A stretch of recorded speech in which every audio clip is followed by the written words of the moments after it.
Hello there everyone, Ashnflash here, and today I thought that we would take a break from the reviews and become a little bit of Watch Mojo and just break down all these different Easter eggs and list them all off through the years. And it hit me while I was trying to come up with all these different things, and when I was looking at of course, the brand new Batman sets, there's a couple of little references there that we've talked about in past videos to the Arkham series, one of my all-time favorite video game franchises, and with the new game supposedly being revealed at DC Fandom in August, as well as just the fact that it just had its 5th year anniversary, and it's just one of my favorite CMF series that I've ever done.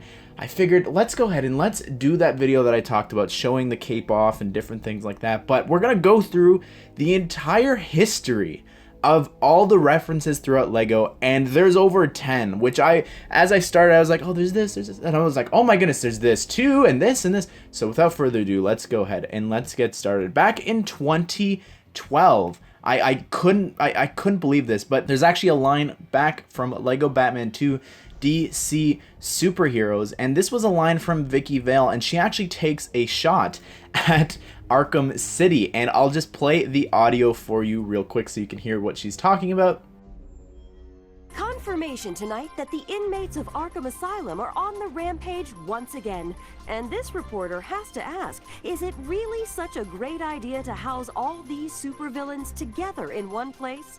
Hey, at least the mayor's plan to let them loose in some vast walled-off area in the heart of the city got put on hold. Now that would never have ended well.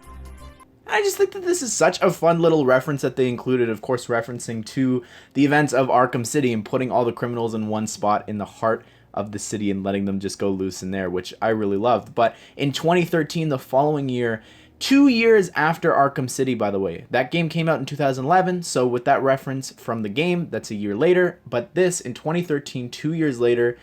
And sets are, they're made about a year in advance, so keep that in mind. But some of the outfits and different references that we got in the sets are just so clearly references to the Arkham City game. So the first one that we're going to talk about is Mr. Freeze, and you can see here I'm doing a little showcase of all these figures for you.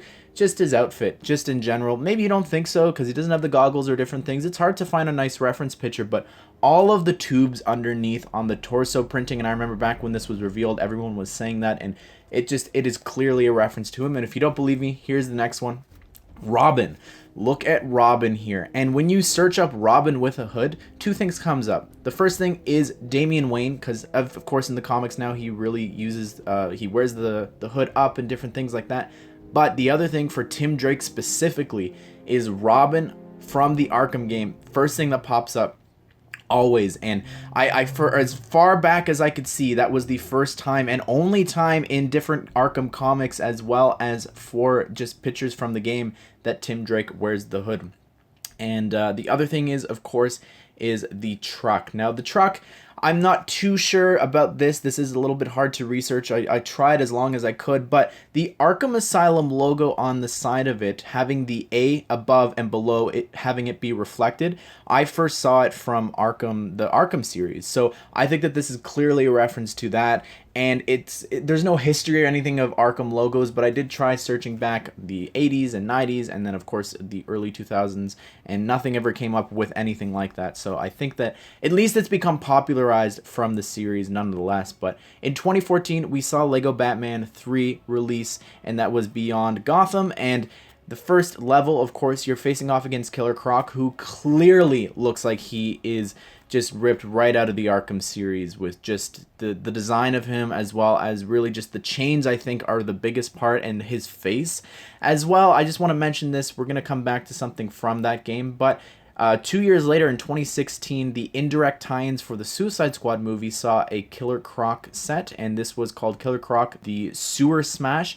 And in that set, there's one that just looks identical. I think his face and just everything about him, just minus the orange legs, I think it's pretty much a version of Killer Croc from that game. But just to tie it all up, because I think really this series popularized the version of him with all of the chains and the different handcuffs and all that stuff chained up to him.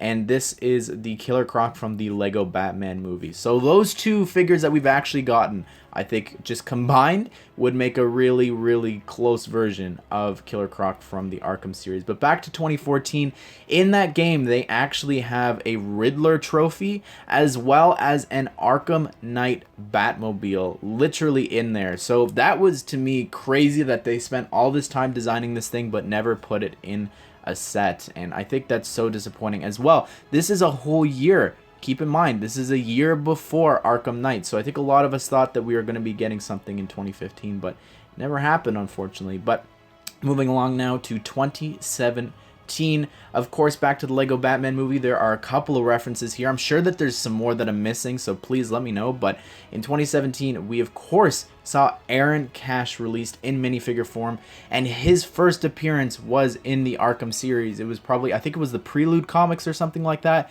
but it was still from the games, which is really, really crazy to get him in a Lego set, which was really awesome. As well as outfit-wise, here's a couple other references I think directly relates to the actual video games, and this is Commissioner Gordon. Commissioner Gordon, while his skin color might be a little bit different for the movies, his outfit, however, is clearly ripped straight out of Arkham Asylum. It looks identical, just where all the straps and different things are, the colors, all that stuff looks so much like him, as well as Harley Quinn in her nurse outfit. If you Google it, it's the first thing that pops up is either the Lego version, Halloween costumes, which are just ripped right from the Arkham series. So I think that like some of these things, like these outfits, were just cool little references that tied directly to the series, which I really love. In 2018, we got the Arkham Knight suit in the remote control Batmobile, which to me was absolutely insane. Just out of nowhere, 3 years later, here's the Arkham Knight suit, which just looks super awesome, except for the stubble. The face underneath doesn't look good, but the printing on the actual torso and the legs and just getting the helmet there in gunmetal gray, it is such a fantastic looking figure, and we'll circle back to that. In 2018 as well, later on in the year, there was actually, of course, DC Supervillains did get released, and I'm sure there's some reference or something in the game. I haven't 100%ed it yet. It's one of the few that I haven't, but the voice cast for the game is absolutely insane. Just to mention a few, they've got all the voices just for Harley, for Batman, and Joker. All of these guys from the Arkham series coming back and voicing all these characters for the first time in a Lego game, which is absolutely amazing. You've also got some of the secondary voice actors for all the other characters, so it's really crazy. Go look at the IMDb list. It is such a great voice cast and so many ties to the Arkham series. And then 2 years later, now into 2020, which is where we are now, if you don't know, they introduced these brand new capes. One of them is that I'm calling the Batman the Animated Series cape, which is this like flowing cape meant to be like him posing on a rooftop or something. But the other one is clearly the Arkham cape. This is him when he's gliding down on thugs and different things like that. It is just identical the way that it's shaped. You can just picture him gliding down and taking out inmates and different things like that, sneaking up behind them, which is just super, super awesome. And then, of course, this one, I wouldn't say that it's directly a reference, but it's heavily influenced. And this is the brand new Batmobile set, which we have a full review out if you want to check it out. But just the design of it, the way that it looks, the wheel wells, like it is just... It is crazy to me how similar this is just by looking at it from afar. If there was a mounted turret on the top that shot non-lethal bullets, it would be directly a Arkham Knight Batmobile / tank. But here's the thing that tops it off for me, that is just so clearly represents the Arkham Knight Batmobile. And in the back, there is this actual mechanism that does flap up, and it just is clearly meant to be where Batman puts all the different people in Arkham Knight when you're driving around the city, picking people up, and they get into the back. I think that this is just so great of a Batmobile and such a great reference to the series. But there you have it, everyone. That is every single reference that I could come up with to the Arkham series from Lego. And I know that there's a couple video game ones and a couple of actual physical Lego ones, and it's just crazy. And I really wished that they did something this year for the 5-year anniversary, but I don't know, maybe we'll have to wait for another anniversary for the series for them to do something, because I really love the series. I would love it if there are some indirect tie-ins to the game next year. I think that it's a missed opportunity for like the Spider-Man game, and I think they're really cashing in on it with the Avengers game right now releasing in September. So I hope they do the same with DC with whatever the Suicide Squad game is and the Arkham game or the new revamp or whatever it is. I just hope that going forward they do that, because I think it would be a missed opportunity. And keep up these references. I am so impressed. Let me know. Did I miss any? Are any of these like, no, you're absolutely wrong, or you're stretching, you're really reaching for that? But I think that these are really crazy. And at first when I started off, I only had like 3 or 4, and the list just kept going and going and going. So it's really, really crazy. But anyways, everyone, what did you think of this? Genuinely really impressed by how much that we've gotten for this, and I hope we get more love, honestly. But check out my Arkham series if you want, as well as my other channel where we do play video games, and we were recently playing through Arkham Knight. But I hope that you did enjoy this video, and I hope that you all have a great day. I'll see you all in the next one.